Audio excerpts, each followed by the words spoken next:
just wanted to go around and ask everyone to share a Mike Brecker memory. Let's start with Bob Mintzer. Just any Mike Brecker memory that stands out. Oh gosh, there's so many. I mean, he was such a broad, interesting character and a wonderful human being. It's really hard to pinpoint one, but he was just such a natural musician. I think that's what always struck me. You know, we were actually rehearsing for the first Jaco Pastorius performance at 7th Avenue South, and I remember my wife Carla, who was playing flute at the time, came by the rehearsal, and she had her flute, and Mike said, "Oh, a flute, and can I take a look at it?" So she went, "Sure." So she hands him the flute, and he says, "I haven't played the flute in years," you know, and he picks up this flute, and he sounds like John Coltrane meets Jean Rampal, you know, and just like destroys the flute. And hit the ground, you know. I mean, he was that kind of musician, just so connected and natural in everything he did, with such cleverness and joy of life, and it was inspiring and aggravating simultaneously. Like, how do you do that, you know? But he was just a great guy, and I always really appreciated the time spent with him. Randy's left us for a second, but we'll continue here. Kenny, did you play with Mike? A few times. I never played in this band, but we were on several projects together.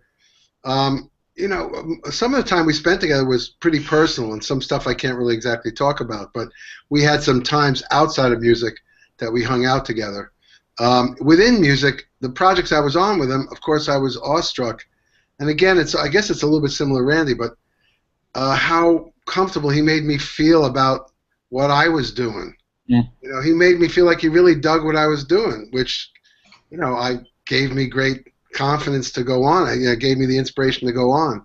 And I just, of course, I can remember so many times I heard him play, and I just remember, I think that was the point you could pinpoint where what you could play on the saxophone was expanded. Everybody could point to, well, now the saxophone, what's capable of playing the saxophone has just been expanded.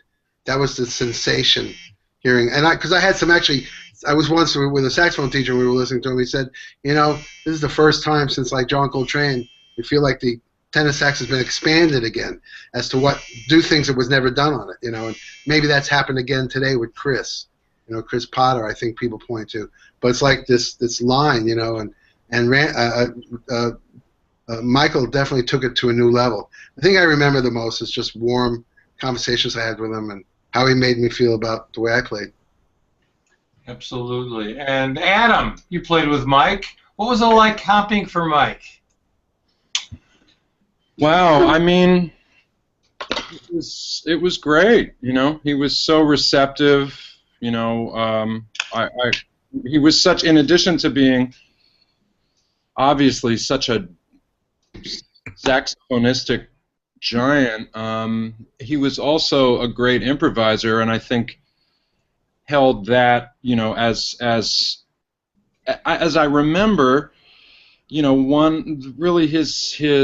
the thing that indicated to him whether he was playing great or not. I mean, I remember, I don't know if this is accurate across the board, but in my experience playing with him, sometimes we'd play a gig and he would be unbelievable.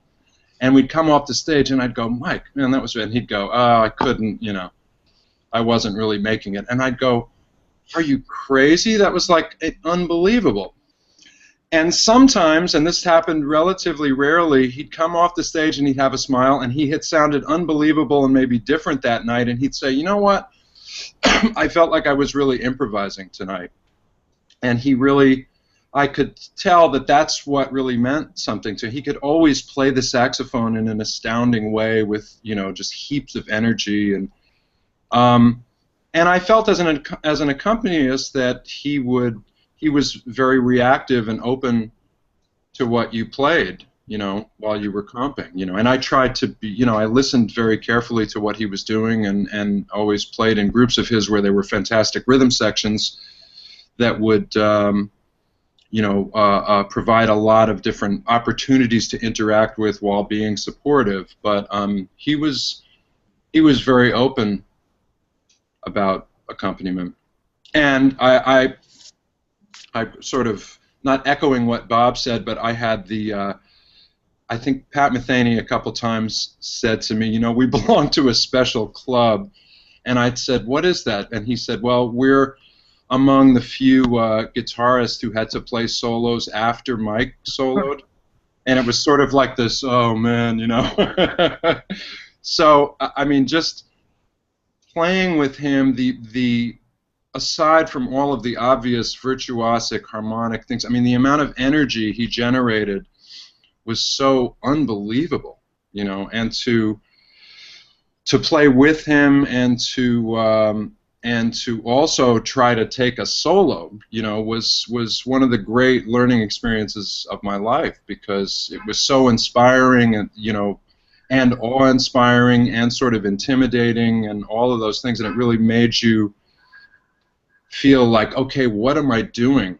You know, what am I gonna? What's my, you know, when you're standing next to that kind of identity and strength and energy, it really inspires you to sort of figure out where that is in yourself.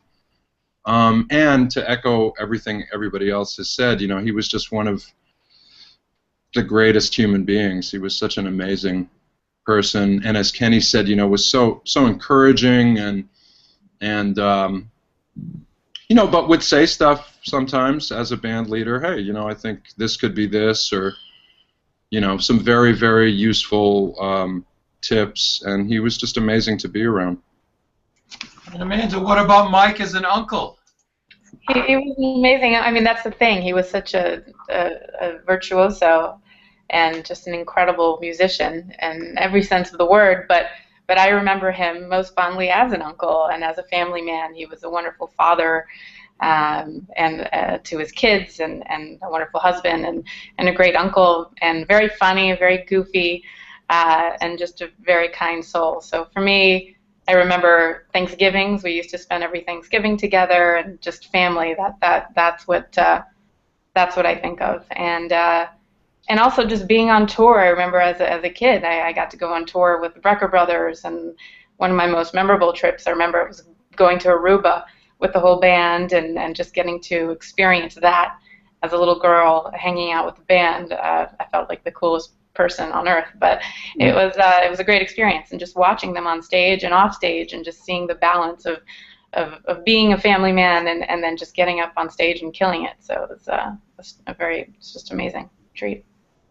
Randy, you worked literally thousands of sessions with Mike, recording sessions, line dates, whatever.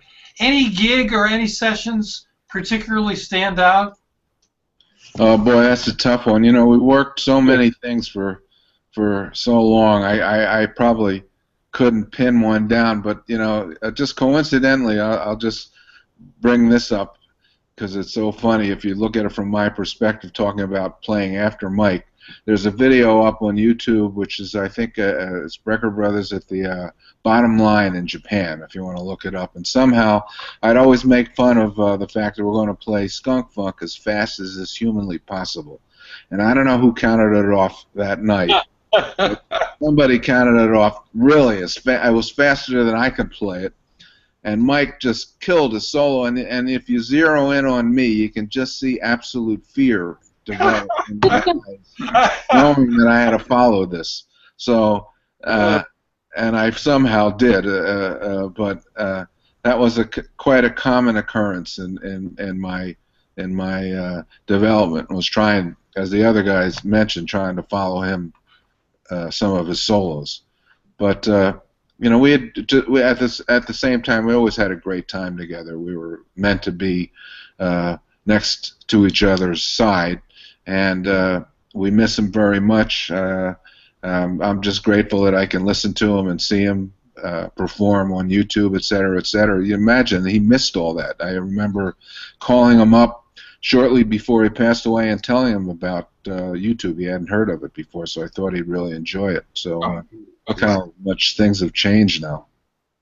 Yeah, it's a different world. But going back when you were teenagers in a Philadelphia suburb, who first picked up an instrument? Was it you on the trumpet, and then Mike later on in the sax? How was that process? Well, we had music all through the house. My father was a wonderful pianist, singer, and arranger, composer. Really talented. He actually played on one of my records called "Into the Sun." I worked a tune that he wrote when I was 2 weeks old for me, called "The Hottest Man in Town," where he forecast that I'm going to play horn and maybe a hot fife and love music even more than my wife. That's some of the words. I was 2 weeks old, so I was predestined, I think, to play. We both were. But I started, because he was a particular fan of the trumpet. Clifford Brown was alive in Philly and playing quite a bit, so that was the talk of the town. And he loved all Clifford records. He loved Miles. He knew Miles a little, knew Dizzy. So in third grade, in this suburban little school, they only had trumpets or clarinets really available for study. So I grabbed the trumpet when I was in third grade. And conversely, when Mike came up 3 years later, they still only had trumpets or clarinets. So he, as he put it, got stuck with the clarinet. He didn't want to play the same instrument as I did. But that developed into, I think he was in ninth grade. He had been studying all those years with a very good teacher, I might add. His name was Leon Lester from the Philadelphia Orchestra. But he never really enjoyed the clarinet, and he switched to alto when he fell in love with Cannonball. I think it was in 8th or ninth grade. And then I went off to college, so I'm not sure what happened after that, but I think in 10th grade he switched to tenor. And I hadn't heard him play, really, because I was off in New York and I had joined Horace Silver's band. I'll just tell the story really quickly. We happened to be in the same town together when Mike went to IU. We had a band with Randy Sankey called Mrs. Seaman's Sound Band, and they had some summer gigs in Chicago, and I was playing with Horace. We organized a jam session one day. Billy Cobham came over, bent him up, and we went over to his rehearsal space with his band.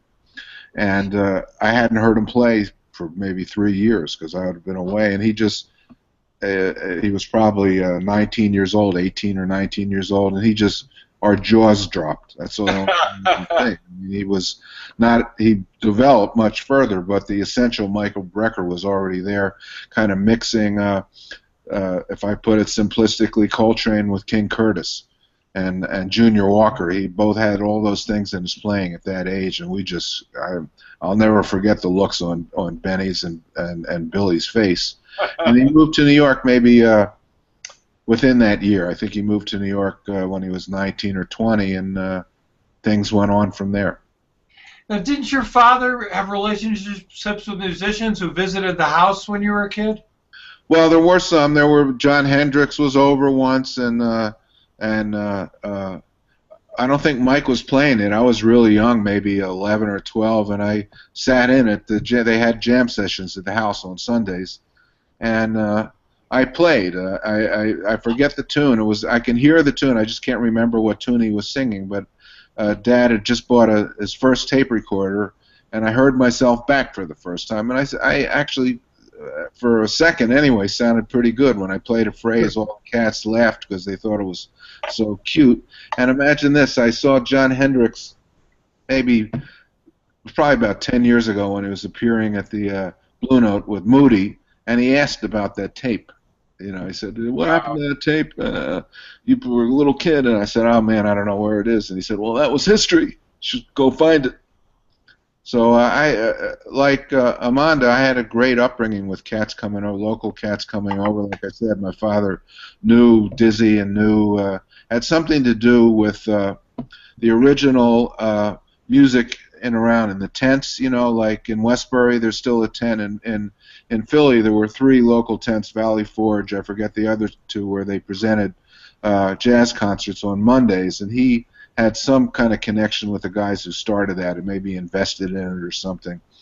So he knew a lot of the famous cats, so whenever we went to see somebody, they'd always acknowledge that they knew him. I was all very proud that he knew, like Miles and Dizzy and et cetera, et cetera. So I was drawn in by that, too.